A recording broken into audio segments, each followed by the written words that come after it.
आज हम लोग क्लास 6 का लेसन 4 इतिहास का आरंभिक नगर के बारे में पढ़ेंगे। इसमें अब तक हम लोग हड़प्पा की कहानी को पढ़ चुके हैं कि हड़प्पा की कहानी में हड़प्पा सभ्यता कहाँ से उद्भव हुआ था, उसके बारे में हम लोग पढ़ चुके थे। यह रावी नदी के किनारे बसी हुई थी हड़प्पा शहर। और अगर पूरे सभ्यता की बात करें तो पूरी सभ्यता सिंधु घाटी के किनारे बसी हुई थी। ये सब हम लोग पढ़ चुके थे। अब यहाँ पर देखिए, बताया जा रहा है कि लगभग 150 साल पहले जब पंजाब में पहली बार रेलवे लाइन बिछाया गया था, तो उसी टाइम में अचानक में हड़प्पा पुरास्थल मिला था, जो आधुनिक पाकिस्तान में है। उनको लगा था कि यह एक ऐसा खंडहर है जहाँ से अच्छी ईंट मिलेगी, और यही सोचकर वे लोग क्या किए थे, खंडहर से हजारों ईंटें उखाड़ कर ले गए, जिससे उन्होंने रेलवे लाइन बिछाई और कई इमारत पूरी तरह नष्ट हो गई थी। तो एक क्वेश्चन आपका ये भी आता है कि सबसे पहली बार हड़प्पा पुरास्थल कहाँ पे मिला है। तो सबसे पहली बार हड़प्पा पुरास्थल आज से लगभग 150 साल पहले हड़प्पा पुरास्थल मिला। कहाँ पे? पंजाब में मिला था, ध्यान रखिएगा। पुरास्थल कहाँ मिला? हड़प्पा में मिला, जो आज कहाँ पे है? आधुनिक पाकिस्तान में है, ध्यान रखिएगा। इसके बाद लगभग 80 साल पहले पुरातत्वविदों ने इस स्थल को ढूंढा। तब पता चला कि यह खंडहर उपमहाद्वीप के सबसे पुराने शहरों में से एक है। क्योंकि इस नगर की खोज सबसे पहले हुई थी और बाद में मिलने वाले इस तरह के सभी पुरास्थलों में जितना भी चीज़ मिला, वो सारा चीज़ को क्या कहा गया? हड़प्पा सभ्यता कहा गया। तो हड़प्पा सभ्यता कब मिला था? तो इसका खोज तब हुआ था पंजाब में। कितना साल पहले? लगभग 150 साल पहले। और हड़प्पा सभ्यता की बात करें तो हड़प्पा सभ्यता के शहरों का निर्माण कब हुआ है? तो 4700 साल पहले हुआ है, ध्यान रखिएगा। हड़प्पा सभ्यता के नगरों का निर्माण कब हुआ? तो आज से 4700 साल पहले हुआ था। आगे बढ़ते हैं। इसके बाद आता है, इसमें कई सारे नगर भी आ जाते हैं, आप लोग पढ़े भी होंगे। बनवाली, लोथल, कालीबंगन, हड़प्पा, कई सारे नगर आते हैं। अब देखिए, हड़प्पा नगर की विशेषता क्या थी? तो हड़प्पा नगर दो या दो से ज़्यादा हिस्सों में विभाजित किया गया था। प्रायः पश्चिम भाग छोटा था लेकिन ऊंचाई पर बना था, और पूर्वी हिस्सा बड़ा था लेकिन यह निचले इलाके में था। ऊंचाई वाले भाग को पुरातत्वविद ने नगर दुर्ग भी कहा है, और निचले हिस्से को निचला नगर कहा है। और इन दोनों हिस्सों की चार दीवारियाँ जो है पक्की ईंटों की बनाई जाती थी। अगर किसी का बीए सेमेस्टर 1 है तो उनको मैं बता दूं, उनका जो है ये क्वेश्चन भी बनता है, हड़प्पा सभ्यता से आप क्या समझते हैं। तो इसमें देखिए बहुत सारा चीज़ आपको मिल जा रहा है। आगे बढ़ते हैं। अब आता है, मोहनजोदड़ो में एक खास तालाब बनाया गया था जिसे पुरातत्वविदों ने महान स्नानागार कहा है। क्वेश्चन ऐसे पूछा जा सकता है कि महान स्नानागार कहाँ पे मिला है? तो महान स्नानागार हड़प्पा में मिला है, ध्यान रखिएगा। महान स्नानागार कहाँ मिला है? हड़प्पा में मिला है। और यहाँ पर पानी को रिसाव को रोकने के लिए प्लास्टर के ऊपर चारकोल की परत चढ़ाई गई थी। ये ध्यान दीजिएगा।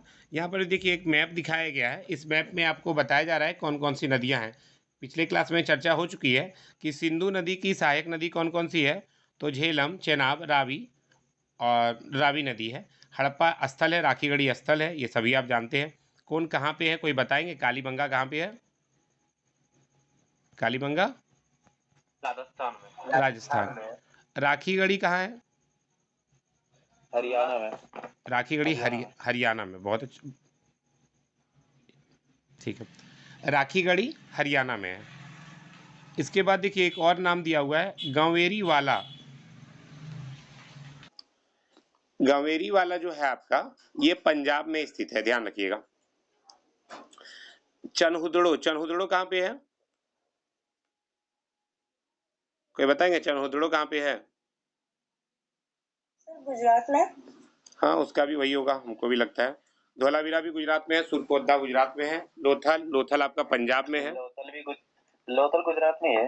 गुजरात में ही है, ठीक है। तो ये सारा आप, गुजरात में है। हाँ, मैं पिंग देख लीजिएगा पूरा का पूरा, ठीक है। चलिए आगे बढ़ते हैं। अब इसके बाद आता है, यहाँ पर जो है जो चारकोल का परत चढ़ाया गया था इस महान स्नानागार में, इसमें सरोवर से उतरने के लिए दोनों तरफ सीढ़ियां बनाई गई थी। दोनों तरफ क्या बनाई गई थी? सीढ़ियां बनाई गई थी।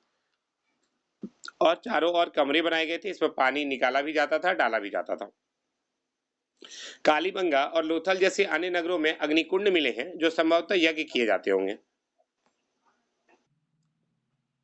कालीबंगा और लोथल की बात करें तो यहाँ पर क्या मिला है? अग्निकुंड भी मिला है, ये ध्यान रखिएगा। जो संभवतः क्या मिले हैं यहाँ पर, हो सकता है यज्ञ वगैरह किया जाता होगा। यही कारण है कि यहाँ पर आपको वेदियां भी मिली है, ध्यान रखिएगा। यहाँ पर हमको क्या मिला है? वेदियां भी मिली है।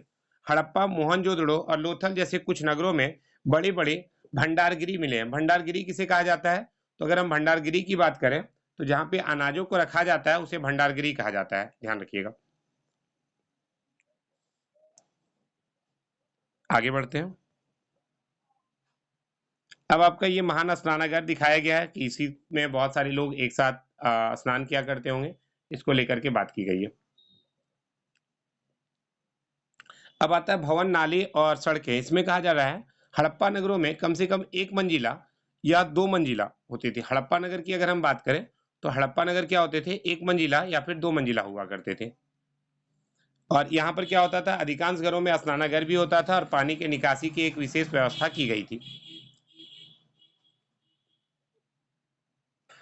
हड़प्पा के शासक लोग क्या करते थे? बहुत सारा धातु, बहुमूल्य पत्थर, अन्य चीजें दूरों से मंगवाया भी करते थे। इन नगरों में लिपिक भी होते थे, जो मोहरों पर तो लिखते ही थे, शायद अन्य चीजों पर भी लिखते होंगे। कौन? लिपिक लोग, ध्यान रखिएगा। और ये सब लिपिक की जितनी भी चीजें हैं, ये आज तक बच भी नहीं पाई है। अब इसके अलावा और क्या कहा जा रहा है, देख लेते हैं एक बार आगे। आप यहाँ पर देख सकते हैं, ये जो आपका कुछ अलग लिपि में लिखा गया है, इसके बारे में भी चर्चा की गई है। और यहाँ पर कुछ मिट्टी के बर्तन भी दिखाए गए हैं, यानी बहुत तरह के मिट्टी के बर्तनों का भी उपयोग उस समय किया जाता था, ध्यान रखिएगा। आगे बढ़ते हैं। अब आता है नगर और नए शिल्प। अब यहाँ पर देखिए, पुरातत्वविदों को कुछ कुछ चीजें भी यहाँ पर मिली है। क्या क्या चीज मिली है, इसके बारे में एक बार चर्चा कर लेते हैं। तो पत्थर मिला है, शंख मिला है, तांबा, कांसा, सोना, चांदी जैसी धातुओं से बहुत सारी चीजें भी बनाई जाती थी उस टाइम, ये आपको ध्यान रखना है।